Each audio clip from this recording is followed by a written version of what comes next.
Sejak pasien 01 COVID-19 di Provinsi NTB ditangani oleh petugas medis bulan Maret 2020, hingga kini kasus positif yang ditemukan oleh gugus tugas COVID-19 Provinsi NTB masih tetap ada setiap hari. Pertanggal 24 November kemarin, terdapat tambahan 10 kasus baru yang terkonfirmasi positif dan 2 kasus kematian baru. Namun terdapat sebanyak 34 tambahan sembuh baru, sehingga jumlah pasien positif COVID-19 di Provinsi NTB sampai dengan tanggal 24 November 2020 sebanyak 4.633 orang, dengan perincian 3.821 orang sudah sembuh, 248 meninggal dunia, serta 564 orang masih positif.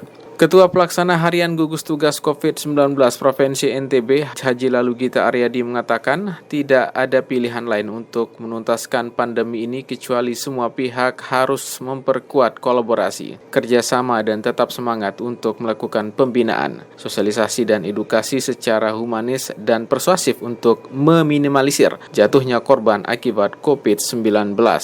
Lalu kita mengatakan untuk mencegah penularan dan deteksi dini penularan COVID-19, petugas kesehatan tetap melakukan kontak tracing terhadap semua orang yang pernah kontak dengan orang yang terkonfirmasi positif. Diharapkan juga kepada petugas kesehatan di kabupaten kota melakukan identifikasi epicentrum penularan setempat COVID-19 untuk dilakukan tindakan pencegahan dan pengendalian penyebaran COVID. Untuk mencegah penularan virus ini diperlukan perubahan perilaku masyarakat yang menyangkut 3 hal, yakni iman, yaitu beribadah sesuai dengan agama dan kepercayaan masing-masing. Kemudian yang kedua, aman, yaitu patuh terhadap protokol kesehatan pencegahan COVID-19 yang dikenal dengan istilah 3M, yaitu memakai masker, menjaga jarak dan menghindari kerumunan, serta mencuci tangan pakai sabun. Adapun yang ketiga yang harus dilakukan yaitu imun, yaitu istirahat yang cukup, olahraga teratur, tidak panik, bergembira, dan mengkonsumsi makanan yang bergizi dan seimbang. Sementara itu, Wakil Gubernur NTB Dr. Hajah Siti Rohmi Jalilah mengingatkan agar masyarakat dan pejabat untuk tetap mematuhi protokol kesehatan dalam menekan penularan COVID-19 di wilayah ini. Karena kedisiplinan pada protokol kesehatan menjadi salah satu jalan terpenting dalam mengurangi angka positif COVID-19 di daerah ini. Selain itu, kepada pejabat diminta untuk turut serta mensosialisasikan protokol kesehatan kepada masyarakat, utamanya di sekitar lingkungan masing-masing, agar masyarakat memiliki pemahaman betapa pentingnya protokol kesehatan tersebut. Pemprov NTB menunjukkan diri sangat serius menangani masalah COVID-19.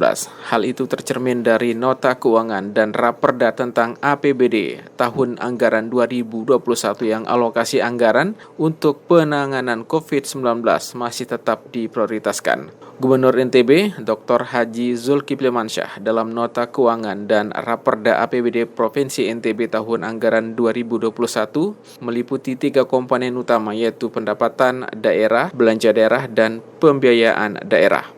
Dari struktur rancangan APBD tahun anggaran 2021 di NTB, kebijakan pembangunan daerah tahun 2021 diprioritaskan kepada program dan kegiatan yang berkaitan dengan penanganan dampak sosial ekonomi pandemi COVID-19.